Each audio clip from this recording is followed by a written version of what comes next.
This is 8 Minutes, a podcast helping you understand the energy and climate challenge in just a few minutes. I'm your host, Paul Schuster. Anywhere you look in the energy transition involves scaling up batteries. Whether they're found in electric vehicles or at the home or even alongside giant solar fields, electrical storage is a hot topic and worth well more than 8 minutes of discussion. Storage is super important. But it's not just batteries that are trying to tackle this problem. Sure, the ubiquitous lithium-ion battery that we find in our iPhones or laptops, that's the default standard for what's also found in our Teslas and utility assets. But lots of innovation is happening to figure out whether there are cheaper, more efficient ways that we can think about energy storage. Today, we'll try to uncover some of the different use cases and technologies that are emerging beyond just the battery. 8 minutes. It's how long it takes the sun's rays to hit Earth, or about how long our friends in Arizona today may have of temperatures under 100 degrees. These massive heat domes are more common and last longer than ever before, and this isn't a podcast on trying to convince you of climate change. It's one on what we can do about it. Let's get it on.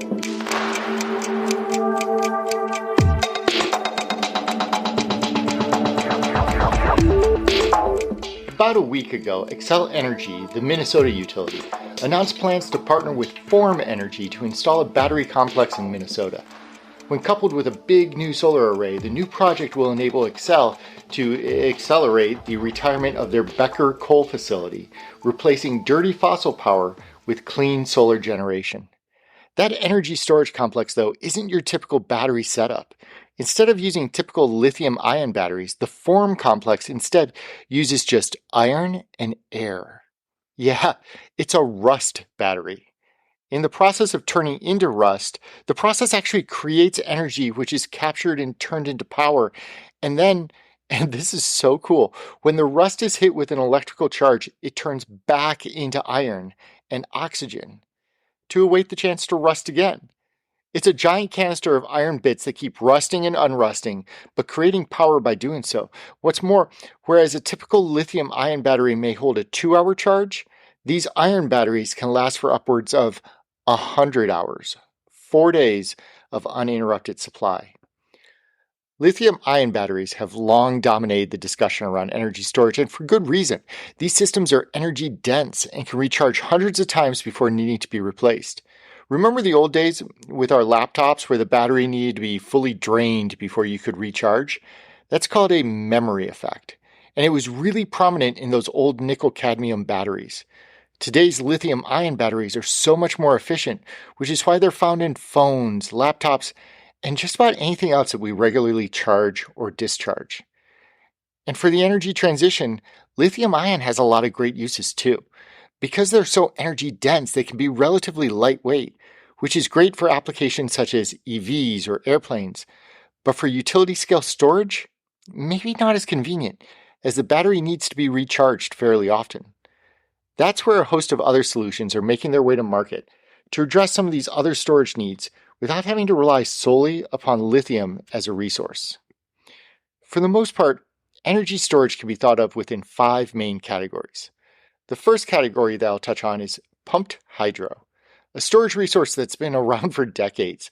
Essentially, electricity is used to pump water from a lower reservoir to an upper reservoir during times when power demand is really low. And then, when the need for that power starts to go up, the facility simply releases that water back down to the lower reservoir, spinning a turbine on its way and creating power. Simple, elegant, if a bit land-intensive and limited to areas and times of good water supply. A different take on that same general technology is gravity storage, which falls under the category of mechanical storage. Energy Vault, a Swiss and US company, has a system where they raise and lower composite blocks, harnessing the physics of gravity and potential energy to create a storage system.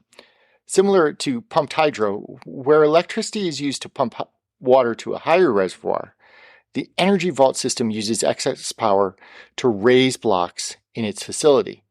Then, when power demands are high, the system releases those blocks, and gravity helps to create the energy that's needed to create new power. Again, probably not a great solution for electric vehicles, but these gravity-assisted units can provide a long-term solution that can help to stabilize the grid in times of need. Other types of storage systems also include thermal storage, where the heating and cooling of elements can be used to store energy. And these solutions run the gamut. For instance, Polar Night Energy from Finland uses power from solar and wind to heat sand, and then discharges that heat for thermal activities such as heating buildings. Or the company Antora uses carbon blocks, and the company Malta uses molten salt in place of sand. And thermal storage doesn't have to be just about heating an element either. Thul's Ice Bear product cools ice during off-peak hours, and then turns off the machines and allows the melting ice to provide cooling during expensive peak energy times of the day. The fourth category of energy storage is an emerging one with the promise of hydrogen. Essentially, hydrogen is created through an electrolysis process where solar power is used to power an electrolyzer that breaks water down into hydrogen and oxygen molecules. The hydrogen is then stored, and when the sun sets and the solar facility isn't producing power anymore, the hydrogen can be burned to spin a turbine and create clean energy, rather than relying upon natural gas as the fuel source. Lots of promise to that application, but prices for electrolysis are so high right now. Hydrogen as a scalable solution just isn't there yet. The Biden administration, though, is betting big on its application, investing billions of dollars through both the bipartisan infrastructure law as well as the Inflation Reduction Act in developing a domestic hydrogen industry. Okay, and then the fifth category of storage, to go along with pumped hydro, mechanical storage, thermal storage, and hydrogen, is of course batteries. But even here, the chemical reactions that occur in batteries can be widely different and diverse. Sure, we're familiar with lithium-ion, but other battery systems may use other technologies such as nickel-cadmium, sodium-sulfur, or zinc-air to create the chemical reactions needed. See, the basic chemistry of a battery is pretty similar regardless of the materials. A lithium-ion battery, for instance, has an anode and a cathode that are separated by a thin wall and immersed in a fluid called an electrolyte. When the battery is being discharged, ions are released from the anode and flow through the electrolyte fluid to the cathode. And as they pass that membrane in between, they generate power. And then when we charge the battery, what we're essentially doing is sending those ions back to the anode so that they can be stored up and released later when we need them. But whether they're lithium ions or sulfur ions or other types of ions, the choice of metallurgy depends more upon the business application. Expense, size, time to recharge, the number of recharges that it can occur, all of those affect which type of battery is best for what type of application. Which brings us back to Form and their iron-air battery. These are big, heavy units, so the technology is probably never going to find its way into an electric vehicle. That's where the lightweight, energy-dense lithium-ion batteries are still going to hold an advantage.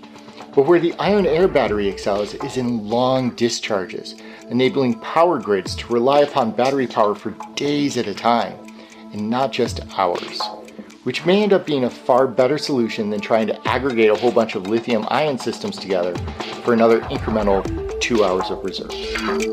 All of which is to say that the energy storage is an evolving, important piece of the energy transition equation, and one that won't necessarily just be answered by more batteries. I'm Paul Schuster, and this has been your 8 Minutes.